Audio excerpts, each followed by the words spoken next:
Tonight, saving the world. Leaders from all over the globe come to Washington with one goal: keeping terrorists from getting their hands on nuclear weapons. I'm Couric in Washington. Also tonight, an exclusive interview with the President of France about another nuclear issue. How concerned are you, Mr. President, about a potential Israeli military strike against an Iranian nuclear facility? They're not waiting for the Vatican. What some American churches are doing to protect children from sexual abuse. And a few good men in need of a few good families in Steve Hartman's Assignment America.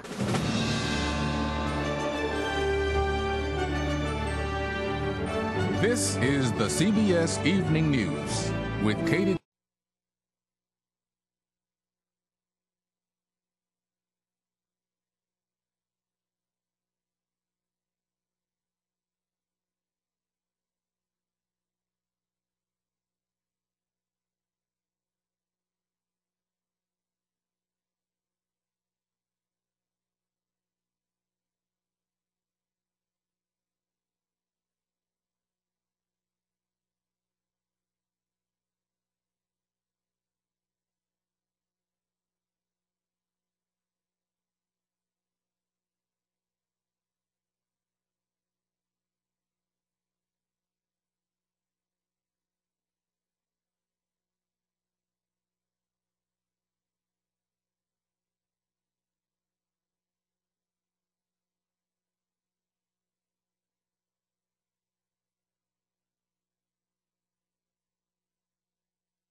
Also tonight, an exclusive interview with the President of France about another nuclear issue.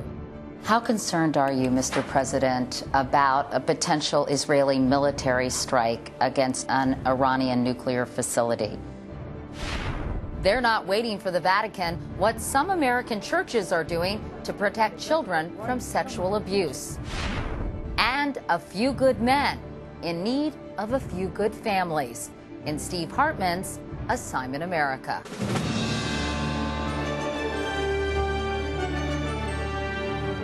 This is the CBS Evening News with Katie Couric reporting tonight from Washington. Good evening, everyone. It is the largest gathering of world leaders the United States has hosted in 65 years. Dozens of presidents and prime ministers from every corner of the earth have come here to Washington to deal with what they all see as the greatest threat to their people: nuclear weapons, or the material used to make them, falling into the hands of terrorists. It hasn't happened yet, and they're trying to come up with a plan to make sure it doesn't. Chip Reed is at the White House tonight, and Chip, the president has certainly elevated this issue. Well, Katie, the president says the single biggest threat to U.S. security is the possibility that a terrorist group would get its hands on a nuclear weapon. The goal of this summit is to try to make sure that never happens. The president welcomed leaders from 46 nations to a summit that will confront one of the gravest threats to global security. There are an estimated 3.5 million pounds of loose nuclear material spread over at least 40 nations at military installations, nuclear reactors, and research universities, enough to make about 120,000 nuclear bombs. Groups like Al-Qaeda are aggressively trying to obtain the materials and would not hesitate to use them, according to the president's top terrorism advisor. We cannot wait any longer before we lock down these stockpiles, because we don't want to have any type of materials that fall into the hands of terrorist groups, because the results will be devastating. To get the summit off on a positive note, it was recently announced that all of Chile's highly enriched uranium has been shipped to the United States. And more positive news today, the United States announced that Ukraine is sending all of its nuclear material out of the country, either to the U.S. or to Russia, for safe storage. Katie? And Chip, how quickly will these safeguards be put in place?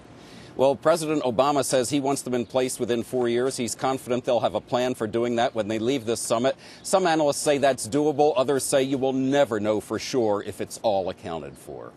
And is Iran on the agenda at all here?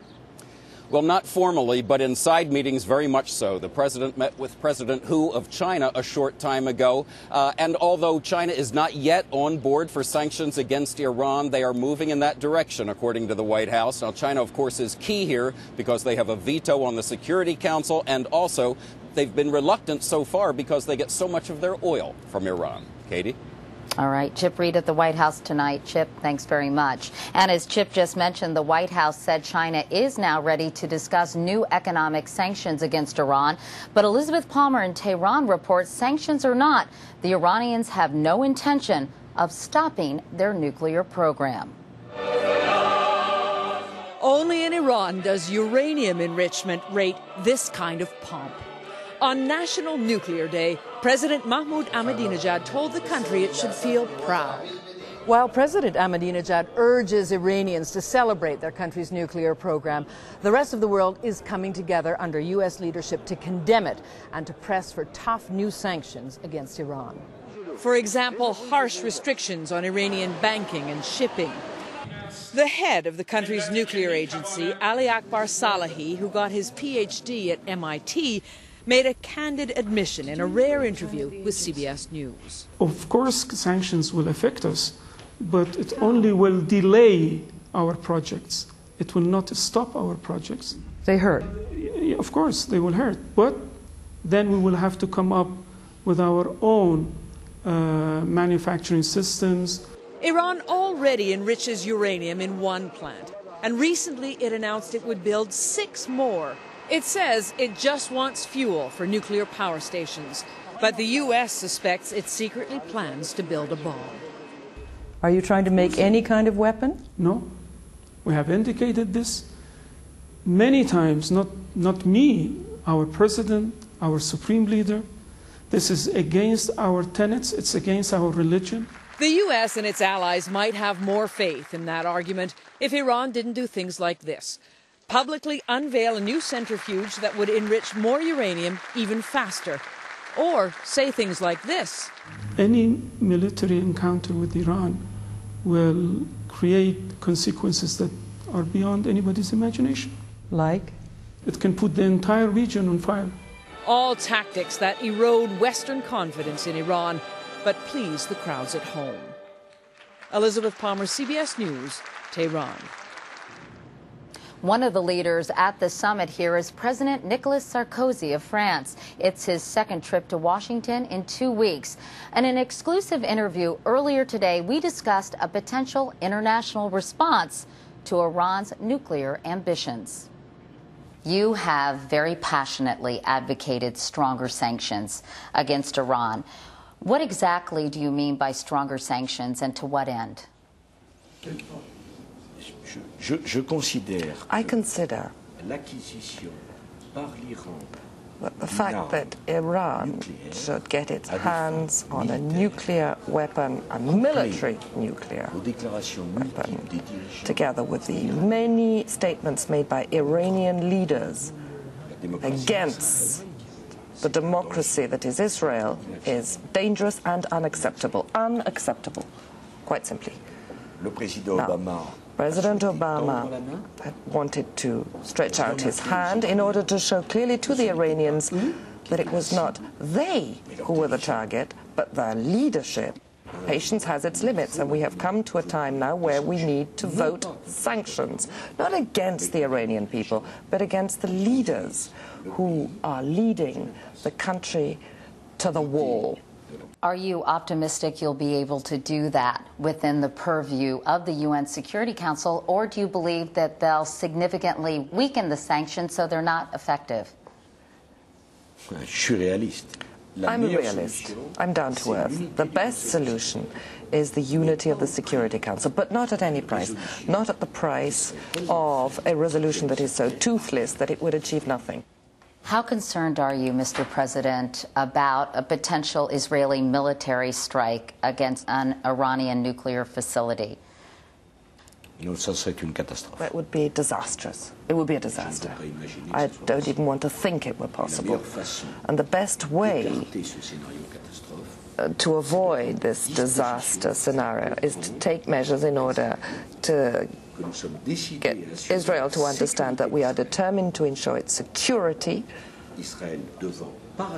And Israel, furthermore, must equally make the necessary efforts in order to bring about a fair and lasting peace with their Palestinian neighbors. Not now, but down the road, maybe in many years, can you conceive of a nuclear-free world? Well, in a virtual world where there would be no nuclear weapons, I think everyone would applaud that fact. But I cannot jeopardize the security and safety of my country. You have to realize we're a country of 65 million inhabitants. We have fewer conventional weapons than the US, than Russia, than China, for that matter. Now, I have inherited the legacy of the efforts made by my predecessors to build up France as a nuclear power. And I could not give up nuclear weapons insofar as I wasn't sure that the world was a stable and safe place. But do you think it's a realistic goal? It's a dream, and often dreams can turn into reality. But I will not give up that nuclear weapon because it underpins my country's security. I will not do so on a unilateral basis in a world as dangerous as the one in which we live in today. Finally, the president acknowledged his personal life is always under the microscope. It must get slightly annoying. You know, madam, if you don't want to be annoyed, then you have to choose another job than my job. Having said that, it's a wonderful job. It's part of modern life. It's part of the system. That's the way it is. It's not really worth wasting one's time on or one's breath on. In any case, there's nothing much we can do about it, so we try and deal with it as calmly as possible. Monsieur President, merci beaucoup. Thank you very much. Thank you very much. You speak French very friendly. Hardly. In other news, 1 week after the explosion at a West Virginia coal mine, the last of the bodies are now being recovered. Now the focus is shifting to how the disaster happened and who might be to blame. Jim Axelrod is in Charleston, West Virginia. At a memorial this afternoon, West Virginia's governor tried to soothe the spirits broken by the nation's deadliest mining disaster in 40 years. When someone you love becomes a memory, the memory becomes a treasure. We have 29 treasures. 29 treasures. An army of pastors has been busy at church services and funerals across the state since Saturday morning, when West Virginia's worst fears were confirmed and the last 4 missing miners were found dead. We did not receive the miracle that we prayed for. It turns out rescue workers had walked right past 3 of the 4 missing miners' bodies in their very first trip into the mine, right after the explosion a week ago. There was so much smoke and the conditions were so dire at that time with dust in the air that they apparently bypassed the 3 bodies that were on the ground. The U.S. Attorney for West Virginia today announced his office stands ready, willing, and able to pursue any criminal violations that a federal investigation may turn up. The probe by federal mining investigators will focus on a methane explosion as the suspected cause. Massey Energy was cited 38 times for ventilation violations at the Upper Big Branch mine in 2009 alone, a sign the mine's owner was failing to remove dangerous gases. The mine racked up 7 more ventilation violations just in the month leading up to this latest catastrophe. That's a red flag, and it shows that it's a troubled mine. It's a mine that does not have a commitment to safety. There's no other way to explain it. State mining officials tell CBS News they expect all 29 miners' bodies will have been removed from the mine by midnight. Katie? Jim Axelrod in Charleston, West Virginia. Jim, thank you. And coming up next here on the CBS Evening News, what the Catholic Church here in Washington is doing to protect children from becoming victims of sexual abuse.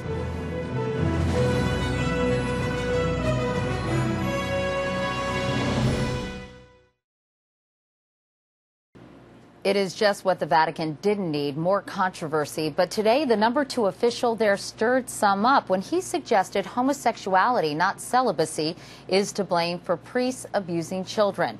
He said experts believe, quote, there is a relation between homosexuality and pedophilia, end quote. Meanwhile, the Vatican for the first time directed church officials to report sex abuse to the police. And here in this country, Elaine Quijano reports some churches are taking action of their own to protect children.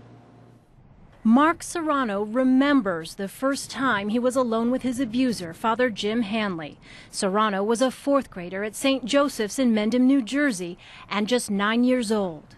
Father Hanley was friendly, put his arm around me, and just said, I hear you've been acting up in class. And, you got to stop giving the nuns a hard time. Tell you what, why don't you come and see me at the rectory? A gregarious priest, Hanley worked slowly to gain Serrano's trust and the trust of Serrano's parents, Pat and Lou. In individual visits, Father Jim would sit me on his lap, he would pull out the Hustler magazine, and he would give me basically a sex education course. The molestation escalated to sexual acts, which he kept secret from his parents. He escaped the abuse at age 14 when he graduated from St. Joseph's. I was no match for a cunning predator. That's what he was. The Catholic Church has struggled to come to grips with abuse cases like Mark Serrano's, but U.S. church officials insist they are learning from past mistakes and have implemented abuse awareness programs and more rigorous screening measures.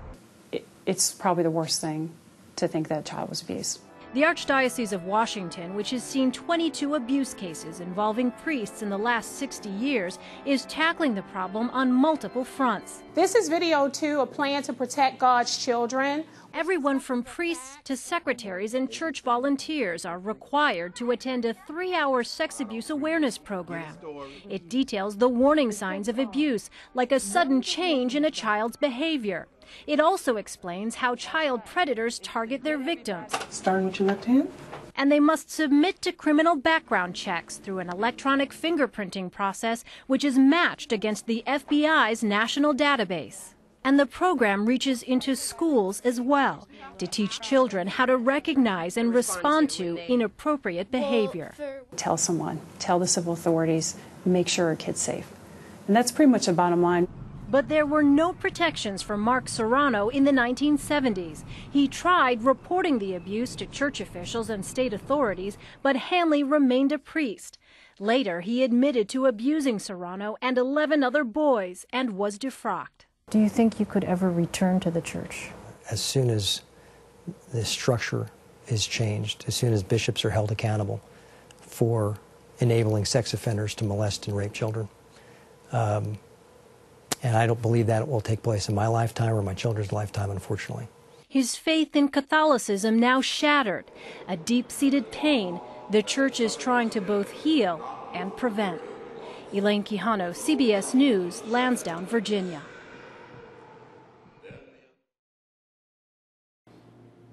It is the Oscar of journalism. The Washington Post won 4 Pulitzer Prizes today, including one for its Iraq coverage. The New York Times, meanwhile, took 2 and also one in collaboration with ProPublica, the first online service to earn a Pulitzer. They reported on the life and death decisions made by doctors following Hurricane Katrina. One more Pulitzer of note, the late Hank Williams Sr. was cited for lifetime achievement in country music. A funny thing happened to former Tonight Show host Conan O'Brien on his way to Fox. He signed instead with TBS. That surprise move means pushing George Lopez to midnight. Hey, isn't that how all of this started? Noting that he's gone from network TV to Twitter and now to basic cable, O'Brien said, quote, "My plan is working perfectly." Hawaiian Airlines may not be perfect, but it is pretty darn good. Once again, it landed atop the annual list of best airlines, followed by AirTran and JetBlue. Overall, the industry saw improvements in customer complaints, on-time performance, and mishandled luggage, but more people were bumped from flights, perhaps because cutbacks have meant fewer planes. By the way, American Eagle came in last. And still ahead, a do-it-yourself family, some assembly required. Steve Hartman's Assignment America next. We end tonight with an average American household, though the only thing average about it is the size. 3 people. Beyond that, it's very special, as Steve Hartman shows us in tonight's Assignment America. Just outside Tampa, Florida, I found the story of an odd couple. A wonderful, inspiring odd couple. The house actually belongs to a sweetheart of a man named Rick Hetty. Rick is a foster parent of sorts. His foster kid just happens to be 81 and gruff as all get out. What did you do in the Marine Corps? Kill people. Oh, that's okay. But you survived to live another day. To kill again. Yeah. Well, you're a lovely, lovely man. Oh, bullshit. He's actually pretty wonderful once you get to know him. Charles Dowling served in Korea and Vietnam. Later became a drill sergeant, putting in close to 30 years with the Marines. You okay? Until recently, he was living in a nursing home, destined for hospice. Better? But then this total stranger came forward and offered to take him in. Okay, you're done. Get some sleep. I'm not going to let our veterans be forgotten. That's a belief shared by all these people who are part of a new Veterans Affairs program called the Medical Foster Home Program. It pairs vets who would otherwise be in a nursing home with civilians who are willing to take them into their homes instead. It takes a special caregiver who's really able to open their homes, to open their hearts to the needs of the veterans, and it's not easy. Bo Williams is with the VA. He says medical foster homes are now in 34 states and within a few years could be in all 50. Partly because, whereas a nursing home averages about $6,000 a month, this only costs about half that. Most of the money goes to the caregivers, like Rick, who gave up his job as a sales manager to do this. All right. Not only is it cost effective, but more importantly, the veterans feel like they're a part of a family. They receive love. You okay? As for what the caregiver gets out of it, let's just say Rick has found the experience so rewarding. How you doing, Clayton? He recently welcomed a second veteran. It's helped me vastly in recovery. Clayton Smith was in the Air Force when he got hit by a truck and suffered a brain injury. They were going to put him in a nursing home too, until Rick stepped up. Rick is A-okay. Oh, he's okay. That's glowing praise from a drill sergeant, and more than enough reward for Rick. This is what I'll do until the day I retire. Good for him. It's that good. It's better than that good. Good for America. Steve Hartman, CBS News, Tampa. The kindness of strangers. And if you would like to open your home to a veteran, we've posted information on our website at cbsnews.com. And that is the CBS Evening News for tonight. With thanks to the Jones Day Law Firm for this beautiful view of the Capitol, I'm Katie Couric in Washington. Thanks for watching. I'll see you tomorrow from New York. Good night.